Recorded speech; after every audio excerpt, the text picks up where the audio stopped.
Hi, all. Welcome to the audio lessons by English Voice, where you can learn anything and everything about English literature and theory. Do you know the difference between literary theory and literary criticism? Let me tell you. Criticism always deals directly with particular literary works, and theory is more general because it can be applied to any literary work. On this note, we are beginning our first lesson, which is structuralism. Structuralism is an intellectual movement which began in France in the 1950s. If you trace the history of the intellectual movements, France is the birthplace of almost all. Structuralism first appeared in the works of anthropologist Claude Lévi-Strauss and literary critic Roland Barthes. Do you remember his name? You will need him in future. Structuralism was flourished in Britain during the 1970s, and the essence of structuralism is a belief that things cannot be understood in isolation. They have to be seen in the context of larger structures they are part of. These structures are those that help us in the way of perceiving the world and organizing the experiences. Meaning is always outside. That means meanings are attributed to things by the human mind and not contained within them. The object never says, I have got this meaning. Now, we are going to see an important figure in structuralism. Have you heard of Ferdinand de Saussure? Of course. He is considered to be the father of structural linguistics, and he was a key figure in the modern approaches of language study.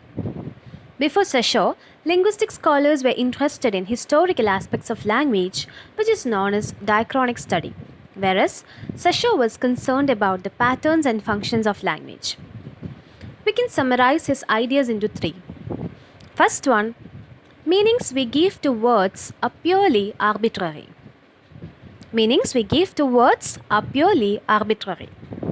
That means meanings are evolved through practice.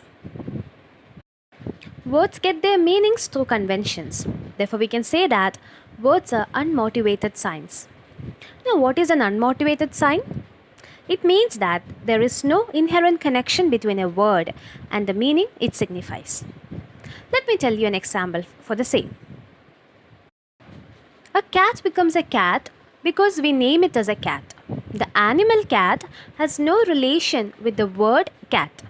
In simple words, a cat doesn't even know it's called cat. Now, his second point is meanings of words are relational. Meanings of words are relational. That is, no words can be defined in isolation from other words. For example, the terms male and female have a relationship. Each designates the absence of the characteristics of the other. A male exists because there is a female. Quoting Saussure, in language there are only differences. His third point is language constitutes our world. Just think that without language, how can we understand and perceive the things? It's unimaginable. It has been said that there are three versions of every story: your version, my version, and the truth. And there is no truth exists outside language.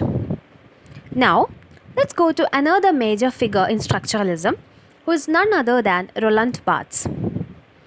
He was a major figure like Saussure in the early phase of structuralism. He applied the structuralist method to the general field of modern culture. He marked the transition from structuralism to post-structuralism. His early writings confined to structuralism, whereas his works like Death of an Author, S versus Z belonged to post-structuralism. Other major figures of structuralism include Jonathan Culler, Terence Hawkes, David Lodge, etc. This is it for today.